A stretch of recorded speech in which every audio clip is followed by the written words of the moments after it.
Divorce. The word escaped my lips like a confession I never thought I'd make. The living room door slammed shut with a violence that made the picture frames rattle. Glass shards scattered across the hardwood floor, catching the afternoon light like tiny mirrors reflecting my shattered world. My cheek burned where the heat of shame had branded itself into my skin. But let me tell you how it all began. How a mother who gave everything ended up with nothing but a folding chair behind a kitchen door. She sat me by the kitchen. That's where I watched my son get married through a swinging door behind a tray of shrimp cocktail. I paid for the wedding. Every flower, every chair. But when the music started and the toasts began, I wasn't part of it. Not even close. The scent of marinara hung thick in the air, clinging to my soft mauve chiffon dress like an accusation. I had spent 3 hours getting my hair done that morning, 3 hours pretending this day would be as special for me as it was for them. The memory of my mother's hands braiding my hair for my own wedding day flickered through my mind, how she had whispered, "Every mother dreams of this moment with her child." The irony tasted bitter on my tongue. There was no sign, no card, no nameplate. Just a folding chair with a paper napkin tossed over the seat between a stack of used trays, and a wheeled cart with a broken wheel that squeaked every time someone pushed it. I clutched my beige leather handbag, the one Daniel bought me years ago for Mother's Day, when he still called me Mama, and felt my hands trembling like autumn leaves. The catering manager, barely older than Daniel himself, smiled awkwardly. They said you were supposed to wait back here, ma'am." The bride didn't want, any visual clashes with the theme. Visual clashes. As if my presence would somehow stain their perfect tableau. As if the woman who raised the groom was nothing more than an unwanted prop. I sat down slowly, the chair creaking under the weight of my disbelief. Through the crack in the swinging door, I caught glimpses of the reception hall, the chandelier I had insisted on, the band I had booked, the first dance I would never see up close. Daniel twirled Emily under soft gold light, and not once did his eyes search for mine. My little boy, the one who used to crawl into my bed during thunderstorms, now a stranger in a rented tuxedo. The worst part wasn't the humiliation. It was the silence. My silence. Because I told myself, don't ruin this for him. Don't be that mother. Because I had paid for it all and still believed that meant something. Emily's father took the microphone first, his voice booming through the room like a game show host. When Emily was little, she told us she wanted a fairy tale, a prince, a castle, and a happy ending. Well, sweetheart, today you got it. The applause thundered through the door, each clap a tiny dagger. He was never there when Daniel was little, never saw me mopping vomit at 3 a.m. or driving through ice storms to chess tournaments. But today, in their rewritten story, I had been edited out completely. Then came Emily's mother's turn, her voice syrupy and rehearsed. "We're so grateful to welcome Daniel into our family. He's like a second son to us already. Like a second son." Not a word about the woman who actually raised him. I pressed my napkin to my mouth, pretending to dab away a stain while my eyes burned with unshed tears. When Daniel took the microphone, my breath caught. "I just want to thank everyone for being here. Emily, you've made me the happiest man alive. And to your family, thank you for welcoming me like your own." My name was never spoken. Not once. The boy I had saved every penny for, worked double shifts for, sacrificed my own dreams for, and I had become invisible. As dessert was served of vanilla with raspberry filling, her favorite, not mine, I made my decision. 3 phone calls.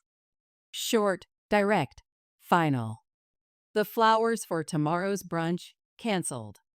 The second half of the band's payment withheld. The open bar that was supposed to last until midnight terminated. My voice was steady as I spoke to each vendor, but inside, something fundamental had shifted. For the first time in years, I felt the quiet hum of power returning to my chest, like an engine coming back to life. I didn't sleep that night. In my hotel room, still wearing my dress, I stared at the ceiling fan spinning overhead and remembered the night Daniel was born. How the doctor had placed this tiny, wrinkled stranger in my arms and said, "Congratulations, Mom."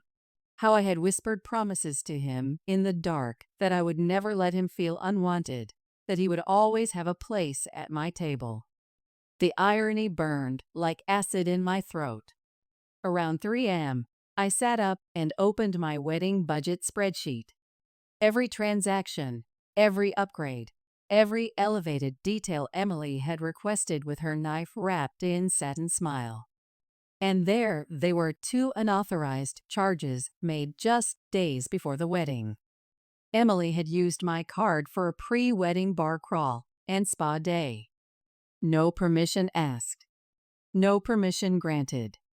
Just entitlement, wearing a wedding dress.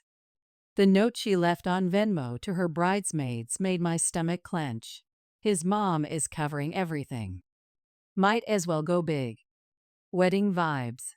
I wasn't their benefactor. I was their mark. But then I remembered something else from that night in the hospital 28 years ago.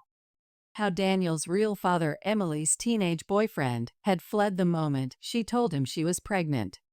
How Michael, my late husband, had swept in with promises and lies, convincing me this baby was ours from a brief separation. How I had believed him because I wanted to believe that love could build a family. I pulled out the letter I'd found hidden in my dresser, Michael's final confession. His handwriting, slanted and familiar, revealed the truth I'd carried unknowingly for decades. Daniel wasn't just not biologically mine, he wasn't even supposed to be mine at all. His birth mother had wanted to give him up for adoption. Michael had lied to everyone, including me. "You were the only person strong enough to be his mother," Michael had written. "Not because of blood, but because of who you are." I had been strong enough to raise him. But apparently, I wasn't important enough to be honored by him. As dawn bled orange and pink through my hotel window, I finally understood. I had spent 28 years being the mother he needed. Now it was time to be the woman I deserved to be. I drove home through empty Sunday morning streets, past churches where other families were probably planning their own celebrations. The roses in my garden were in full bloom when I pulled into my driveway, but I didn't stop to admire them. I had work to do. The phone calls to confirm the cancellations were almost ceremonial. Each vendor thanked me for my understanding, their voices carefully neutral. They didn't need to know the reason. I didn't owe them explanations any more than I owed Daniel my continued silence. By the time my phone started buzzing with panicked messages, I had already begun the real work of reclaiming my life. I took down every framed photo of Daniel from my walls. Not out of anger, but out of necessity. It was time to stop living in a shrine to motherhood that demanded my disappearance. The dinner party I hosted 3 weeks later wasn't about revenge. It was about remembrance, remembering who I was beneath all those years of service. Claire from the hospital, Mr. Henderson from next door, Dina from the bookstore, people who saw me, really saw me, not just what I could provide. We ate around the table I'd once used for folding Daniel's laundry and helping him with homework. Now it was filled with laughter, clinking glasses, stories shared between people who chose to be there. When Claire raised her glass, to the mothers who stayed quiet too long, I finally understood what family really meant. It wasn't about obligation or blood. It was about choice, respect, and love that flowed both ways. When Daniel came to my door a week later, he looked smaller somehow. The confident groom had been replaced by a confused young man who couldn't understand why his actions had consequences. "I didn't think it would matter," he said about the kitchen chair. "Emily said it would be better for the pictures." He still didn't get it. He thought this was about seating arrangements, not about being seen as human. I handed him the box of receipts, every record of what his wedding had cost me. "These are yours now," I told him. "Every receipt, every reminder of what you chose to overlook." As he stood at my threshold, searching for softness that wasn't coming, he whispered, "You always said I was your whole world." "You were," I replied. "And now I'm finally mine." The door closed with a soft click, final as a period at the end of a long, complicated sentence. 6 months later, I wake each morning to birdsong and light streaming through my bedroom window. No regrets, no tightness in my chest, just the peaceful recognition that I am exactly where I belong. I make coffee, sit on my porch in my robe, and look out at my garden where roses bloom wild and bright. I'm not someone's backdrop anymore. I'm not the silent woman in the kitchen, grateful for scraps of attention. I am the main character in my own life.